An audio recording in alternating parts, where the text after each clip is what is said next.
सभी दोस्तों को नमस्कार। ये आपने नोटिस देख लिया होगा, बहुत जगहों पर आपको यहाँ पर क्लॉज समझाया जा रहा है, अपील नंबर समझाया जा रहा है, देवेश शर्मा वर्सेस यूनियन समझाया जा रहा है। अच्छी बात है, लेकिन बच्चे समझ नहीं पा रहे हैं। बच्चे कह रहे हैं सर हो क्या रहा है, मुझे समझ में नहीं आ रहा। लेकिन अब मैं आपको आसान भाषा में समझाने वाला हूँ कि बीएड का भविष्य क्या है। यहाँ पर हुआ क्या एक्चुअली में, इस चीज़ को समझिएगा। हुआ ये कि जो 69,000 वाले बच्चे थे ना, वो पहुँचे एनसीटी ऑफिस कि सर एक काम करिए ना, फटाफट ब्रिज कोर्स करवा दीजिए, नहीं तो बहुत दिक्कत हो जाएगी। ठीक है, तो एनसीटी ने बोला भाई हमारे पास तो कोर्स डिज़ाइन ही नहीं है, हमने तो कुछ किया ही नहीं, अब हम क्या कर सकते हैं बताओ। बीटीसी वाले बच्चे जो हैं गए कि भाई इन लोगों को एक काम करिए, ब्रिज कोर्स तो किया नहीं है तो ये लोग किस वजह से वैलिड है भाई। 2018 का गजट जब रद्द हो गया तो इन लोगों को बाहर निकालिए। ये चीज़ चल रहा था। उसके बीच में ना बहुत सारी चीज़ें हुई, जिसके दरमियान आप देखोगे कि यहाँ पर बहुत सारे जगहों पर सुनवाइयाँ भी चल रही थी कि ऐसा हो जाएगा, वैसा हो जाएगा, अध्यादेश लाया जाएगा, वो लाया जाएगा। लेकिन एनसीटी ने ऐसे मझधार में बीएड वालों को छोड़ा कि ये बीएड वाले अब वही है ना मर सकते हैं ना जी सकते हैं, ऐसी स्थिति आ गई है, बिल्कुल शून्य पड़ जाना। अब बीएड ये कह रहा है कि भाई 2018 तुम्हारा गजट देख करके हमने यहाँ पर बीएड किया, अब पीआरटी से तुम लोगों ने बाहर कर दिया, और जो आपका 11 अगस्त को जो फाइनल जजमेंट आया था सुप्रीम कोर्ट का, यहाँ पर अभी क्लैरिफिकेशन आना बाकी है। लेकिन इस इंतजार में बच्चे हैं कि चलो क्लैरिफिकेशन में ये पॉसिबिलिटीज है कि जब से फैसला लागू होता है तब से काम हो जाएगा, तो बीएड के पास 1% उम्मीद है कि भगवान हमारी बात सुनेंगे, हम यहाँ पर आ सकते हैं।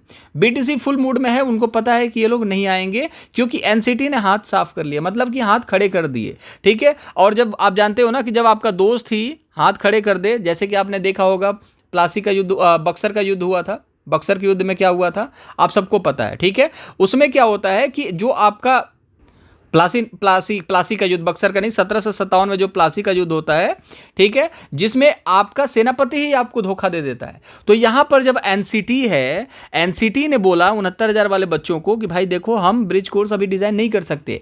अब यहां पर बच्चों को यह समझ में आ गया, बीटीसी वालों बच्चों को, कि जब भाई ब्रिज कोर्स होगा ही नहीं तो 2018 से अगर फैसला लागू हो या 2021 से या 2023, जो अभी 11 अगस्त को फैसला आया, 2023 से अगर फैसला लागू हो जाता है, तो 2023 से अगर फैसला लागू हो जाता है, सुप्रीम कोर्ट लागू कर देती है, तो एनसीटी तो ब्रिज कोर्स करवा ही नहीं रही है। तो फिर बीएड किस बेस पे मान्य है? क्योंकि बीएड को तो तभी मान्य किया जाएगा जब वो ब्रिज कोर्स करवाएंगे। 5 सालों से सभी बच्चे लगे हुए हैं, 4 साल से, कोई 3 साल से ब्रिज कोर्स कभी हुआ ही नहीं है। जो बच्चे नहीं लगे वो तो ज्यादा पीड़ित नहीं है। आज जो 69,000 वाले बच्चे हैं ना, उनको जो है ना काली रात जिसको बोलते हैं, वो आज निकलने वाली है। कहने का मतलब यह है कि बहुत ज्यादा ही कहीं ना कहीं दिक्कत हो चुकी है 69,000 वालों के साथ, क्योंकि एनसीटी अब यहां पर हाथ खड़े कर चुकी है कि भाई हमें नहीं पता। सर्कुलर जो है आप यहां पर देखोगे, एडवाइजरी हर एक स्टेट को जा चुका है। 4 तारीख को एडवाइजरी थी, डिस्क्लोज नहीं किया गया था, डिस्क्लोज अब किया जा रहा है। लेकिन इस चीज को समझ लीजिए कि जो धरना प्रदर्शन है यहां पर एनसीटी के ऑफिस में कल से, यहां पर अध्यादेश की मांग हो रही है। लेकिन अध्यादेश तभी से लागू होता है जब से कानून अध्यादेश आएगा, तभी से उस चीज को मान्य किया जाएगा। लेकिन जब तक रिव्यू पिटीशन चल रहा है, क्यूरी पिटीशन चल रहा है, पता नहीं क्या क्या चल रहा है, उससे तो मुझे अभी तक कुछ समझ में नहीं आ रहा है कुछ होने वाला भी है कि नहीं होने वाला है। इसलिए मैं कोर्ट के मामले पर एक भी वीडियो नहीं बनाता, क्योंकि इससे कोई फायदा होने वाला ही नहीं है कि बीएड बीटीसी करो, क्योंकि एक तरफा जीत बीटीसी को मिली है। और इसका वजह सिर्फ एक ही है कि सेनापति ने धोखा दे दिया। कहने का मतलब है कि एनसीटी ने 2018 में गजट जारी किया, एनसीटी ने 2021 में यहां पर जब 2023 में जब गजट को रद्द कर दिया गया, तो एनसीटी ने बोला कि हम सुप्रीम कोर्ट का सम्मान करते हैं। बिल्कुल सही बात है, सम्मान करना चाहिए, मैं भी करता हूं। लेकिन यहां पर एनसीटी को एक चीज समझना चाहिए था कि जो 69,000 वाले बच्चे हैं उनको ब्रिज कोर्स डिजाइन करो जल्दी से जल्दी टीम लगा करके, या फिर जो दो बीच के बच्चे हैं उनके लिए कहीं ना कहीं ब्रिज कोर्स का प्रबंध करना चाहिए था, ताकि आपके गजट की वजह से जो बच्चे यहां पर बीएड कर चुके हैं उनका भविष्य खराब ना हो। यह माना जा सकता है कि जो बच्चे टीजीटी पीजीटी में जा सकते हैं, इसमें कोई दो राय नहीं है, लेकिन बहुत सारे बच्चे ऐसे होते हैं जिनका कॉम्बिनेशन नहीं बनता, जिसकी वजह से टीजीटी पीजीटी में नहीं जा सकते, वो बर्बाद हो जाएंगे। अब यहां पर सिर्फ एक ही मौका है उन लोगों के लिए, 6 से 8 की भर्ती जो बिहार में आने वाली है, वो भर्ती आपको देखने को मिलेगी, और ये भर्ती भी दिसंबर जनवरी के आसपास आएगी। अभी उसके भर्ती का कोई नामो निशान नहीं है, लेकिन फिलहाल के लिए जो रात है वो काली जाने वाली 69,000 शिक्षक भर्ती, या फिर कोई भी अलग चयनित जो है अलग स्टेट में जिसका यहां पर सिलेक्शन हुआ है। क्योंकि अगर एनसीटी ने फिर से साथ दे करके ब्रिज कोर्स डिजाइन कर दिया तो बहुत बढ़िया बात है। अगर डिजाइन नहीं किया ब्रिज कोर्स, तो बिना ब्रिज कोर्स का क्लैरिफिकेशन अगर आ भी जाता है कि 2023 से है, तो उस क्लैरिफिकेशन का कोई मतलब नहीं बन जाता। मैं यहां पर आपको ये सारी चीजें समझाऊंगा नहीं, इसमें क्या लिखा है, सिविल नंबर फलाना ढिमका, इससे आपको कोई मतलब नहीं है। आप सीधे शब्दों में सीखिए। तो आप यहां पर देखेंगे पहले 99% बीएड बाहर था, अब 99.99% बीएड बाहर है। पहले 1% उम्मीद थी, अब 0.1% उम्मीद है। वही है ना यार, 0.1% मतलब चमत्कार हो जाए कुछ तो अब बच सकता है। लेकिन अब हाँ, इस चीज़ को समझ लीजिए, बीएड पूरी तरीके से बाहर प्राइमरी में पहले था, लेकिन अभी ब्रिज कोर्स ना करने की वजह से जो 2018 से लेकर के 23 के बीच में जो कुछ उम्मीद बची थी ना कि 5 साल वाले जो कर रखे हैं बीएड एनसीटी का गजट देख के उनको ब्रिज कोर्स करवा करके उनको करवा दिया जाएगा, निपटा दिया जाएगा, इनको मौका मिल जाएगा, अब इनका भी मौका यहाँ पर खत्म होता हुआ नजर आ रहा है। और यही चीज़ मैं आपके सामने डिस्कस करना चाहता था। तो फिलहाल के लिए साफ शब्दों में इस चीज़ को समझिए कि बीएड प्राइमरी से बाहर है।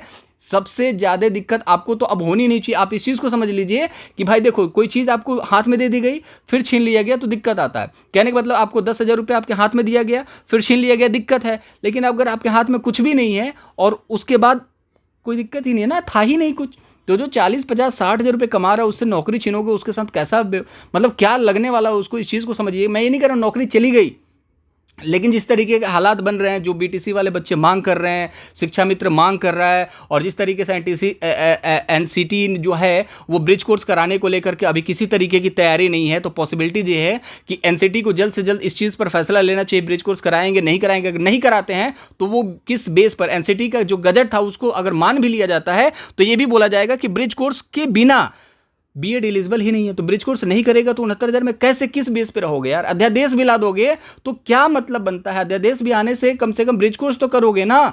तो इस चीज़ के लिए एनसीटी अगर आगे नहीं आएगी तो कोई भी नहीं आगे आ सकता। और ये बीएड वाले बच्चों के साथ मेरी सिंपैथी इस चीज़ को लेकर के है कि आपकी गलती नहीं थी गलती एनसीटी की, साथ देना चाहिए था। लेकिन एनसीटी अभी देखते हैं साथ देती है कि नहीं देती है। बाकी जो भी होगा चैनल के माध्यम से अपडेट कर दिया जाएगा। मैं लाइक सब्सक्राइब के लिए नहीं बोलूँगा, अगर आप चाहें तो लाइक सब्सक्राइब कर सकते हैं। कोई सजेशन सुझाव या कुछ बताना चाहते हैं, कमेंट बॉक्स खुला हुआ है। अगर चीज़ें समझ में आ गई तो आप समझ लीजिए कि बीएड फिलहाल के लिए पूरी तरीके से बाहर है, एनसीटी ने साथ छोड़ दिया है, बस इतना ही है, बीटीसी की जीत है। ये साफ शब्दों में मैंने आपको बता दिया। बाकी मुलाकात अगली वीडियो में करेंगे किसी, तब तक अपना बहुत ज़्यादा ख्याल रखिए। हेट मत दीजिएगा कि मैंने बीएड या बीटीसी की तरफ से बोल रहा हूँ, जो था ओपिनियन मैंने उस चीज़ के बारे में आपसे शेयर कर दिया है।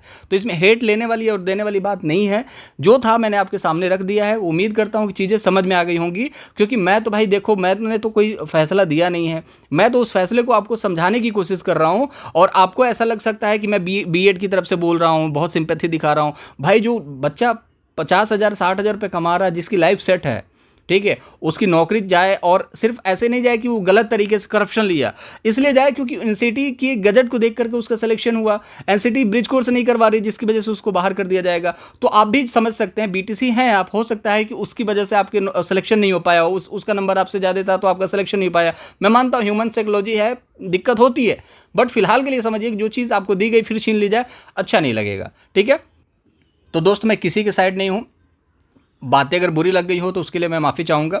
बट ये है जो टोटल अपडेट था मैंने बता दिया। बीएड फिलहाल के लिए 100% मान लीजिए कि अब बाहर ही है, उसका एनसीटी अगर साथ नहीं देता तो कोई नहीं बचा सकता। ठीक है, मुझे लगता है अध्यादेश भी कुछ नहीं कर पाएगा। ठीक है, इस चीज़ को समझिए। ठीक है, तो चलिए मुलाकात अगली वीडियो में करेंगे। अपना ख्याल रखिएगा दोस्त, बहुत बहुत बहुत बहुत धन्यवाद वीडियो देखने के लिए। अपना बहुत ज़्यादा ख्याल रखिएगा आप लोग।